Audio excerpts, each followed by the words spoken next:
Welcome back to Treasure Island. Today we're diving into Chapter 6, the last chapter of Part 1. Tensions rise, loyalties are tested, and the adventure is about to take a serious turn. Let's get into it. Chapter 6, The Captain's Papers. We rode hard all the way till we drew up before Dr. Livesey's door. The house was all dark to the front. Mr. Dance told me to jump down and knock, and Dogger gave me a stirrup to descend by. The door was opened almost at once by the maid. "Is Dr. Livesey in?" I asked. "No," she said. He had come home in the afternoon, but had gone up to the hall to dine and pass the evening with the squire. "So, there we go, boys," said Mr. Dance. This time, as the distance was short, I did not mount, but ran with Dogger's stirrup leather to the lodge gates and up the long, leafless, moonlit avenue to where the white line of the hall buildings looked on either hand on great old gardens. Here Mr. Dance dismounted, and taking me along with him was admitted at a word into the house. The servant led us down a matted passage and showed us at the end into a great library, all lined with bookcases and busts upon the top of them, where the squire and Dr. Livesey sat, pipe in hand, on either side of a bright fire. I had never seen the squire so near at hand. He was a tall man, over 6 feet high and broad in proportion, and he had a bluff, rough and ready face, all roughened and reddened and lined in his long travels. His eyebrows were very black and moved readily, and this gave him a look of some temper. Not bad, you would say, but quick and high. "Come in, Mr. Dance," says he, very stately and condescending. "Good evening, Dance," says the doctor with a nod. "And good evening to you, friend Jim. What good wind brings you here?" The supervisor stood up straight and stiff and told his story like a lesson. And you should have seen how the two gentlemen leaned forward and looked at each other and forgot to smoke in their surprise and interest. When they heard how my mother went back to the inn, Dr. Livesey fairly slapped his thigh, and the squire cried "Bravo!" and broke his long pipe against the grate. Long before it was done, Mr. Trelawney, that, you will remember, was the squire's name, had got up from his seat and was striding about the room, and the doctor, as if to hear the better, had taken off his powdered wig and sat there looking very strange indeed with his own close-cropped black poll. At last Mr. Dance finished the story. "Mr. Dance," said the squire, "you are a very noble fellow, and as for riding down that black, atrocious miscreant, I regard it as an act of virtue, sir, like stamping on a cockroach. This lad Hawkins is a trump, I perceive. Hawkins, will you ring that bell? Mr. Dance must have some ale." "And so, Jim," said the doctor, "you have the thing that they were after, have you?" "Here it is, sir," said I, and gave him the oilskin packet. The doctor looked it all over, as if his fingers were itching to open it, but instead of doing that, he put it quietly in the pocket of his coat. "Squire," said he, "when Dance has had his ale, he must of course be off on his Majesty's service, but I mean to keep Jim Hawkins here to sleep at my house, and with your permission, I propose we should have up the cold pie and let him sup." "As you will, Livesey," said the squire. "Hawkins has earned better than cold pie." So a big pigeon pie was brought in and put on a side table, and I made a hearty supper, for I was as hungry as a hawk, while Mr. Dance was further complimented and at last dismissed. "And now, squire," said the doctor. "And now, Livesey," said the squire in the same breath. One at a time," laughed Dr. Livesey. "You have heard of this Flint, I suppose?" "Heard of him?" cried the squire. "Heard of him, you say? He was the bloodthirstiest buccaneer that sailed. Blackbeard was a child to Flint. The Spaniards were so prodigiously afraid of him that I tell you, sir, I was sometimes proud he was an Englishman. I've seen his topsails with these eyes off Trinidad, and the cowardly son of a rum puncheon that I sailed with put back, sir, into port of Spain." "Well, I've heard of him myself in England," said the doctor.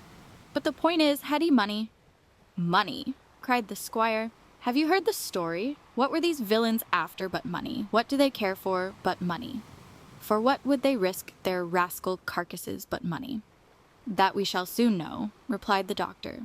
"But you are so confoundedly hot-headed and exclamatory that I cannot get a word in. What I want to know is this. Supposing that I have here in my pocket some clue to where Flint buried his treasure, will that treasure amount to much?" "Amount, sir," cried the squire. It will amount to this. If we have the clue you talk about, I fit out a ship in Bristol dock, and take you and Hawkins here along, and I'll have that treasure if I search a year."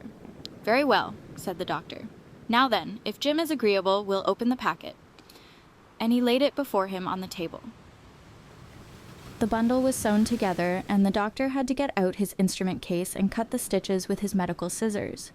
It contained two things, a book and a sealed paper. "First of all, we'll try the book," observed the doctor.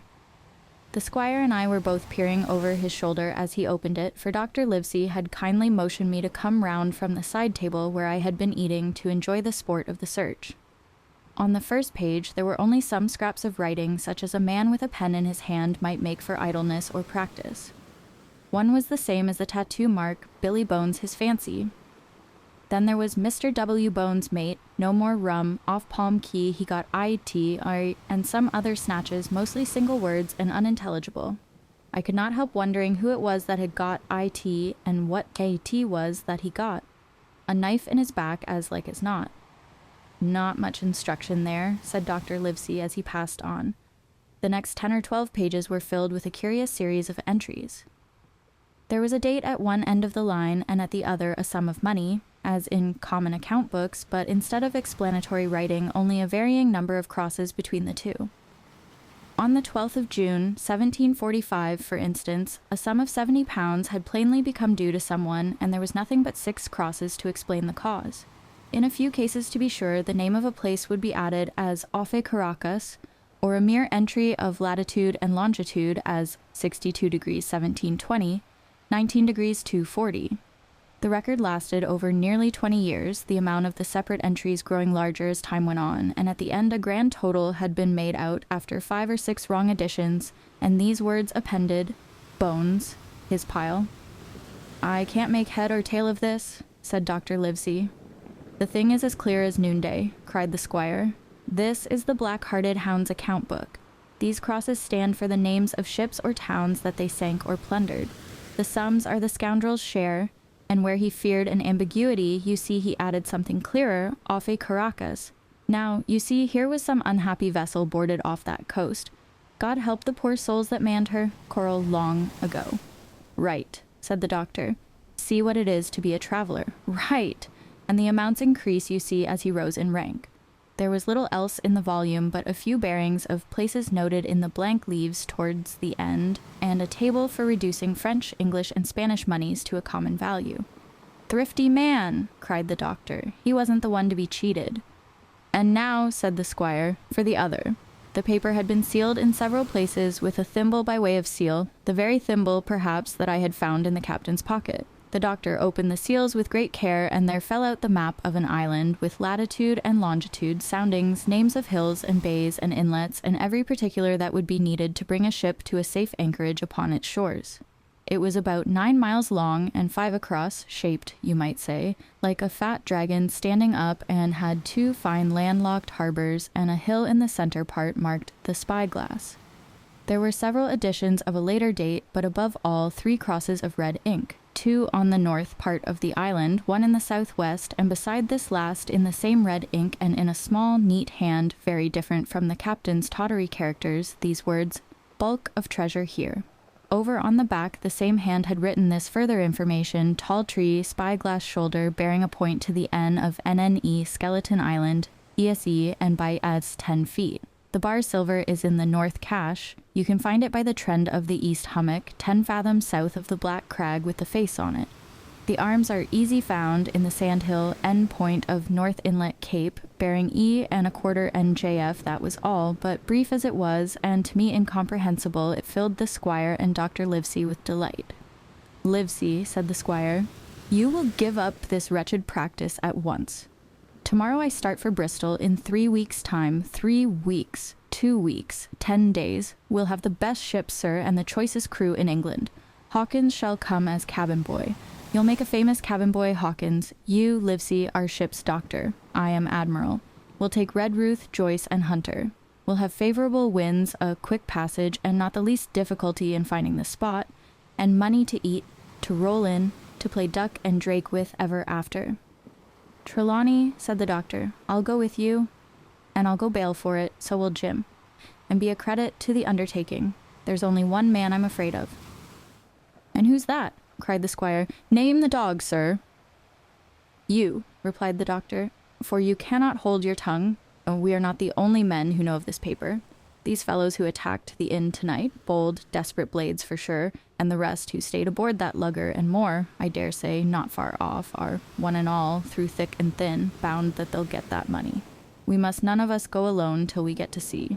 Jim and I shall stick together in the meanwhile. You'll take Joyce and Hunter when you ride to Bristol, and from first to last, not one of us must breathe a word of what we've found." "Livesey," returned the squire, "you are always in the right of it. I'll be as silent as the grave." That wraps up part 1 of Treasure Island. If you've enjoyed part 1, don't forget to subscribe to be notified of part 2. See you soon.